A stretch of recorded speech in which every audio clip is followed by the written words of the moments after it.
Florida Bay Day is really about educating people as to why we need to get water from Lake Okeechobee flowing south, ultimately down here to Florida Bay and the Florida Keys.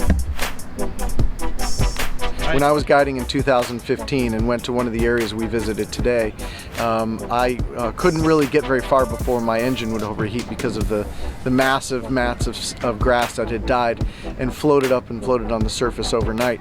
Because of what I later found out was due to hypersalinity. That water back there was twice as salty as the ocean. The seagrass in Florida Bay is really the ultimate indicator of its health.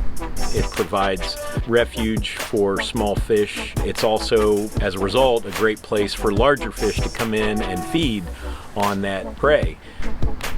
We were in 2 to 3 feet of water. We could see the bottom, even in areas where the grass had been killed by the die-off about 5 years ago. And I think the most exciting part was that we got over to Rabbit Key Basin, which is where we saw the really healthy grass. Having the grass there helps to maintain the clear water and good water quality conditions that the bay is known for. So if you lose the grass, then you really lose the health of the bay.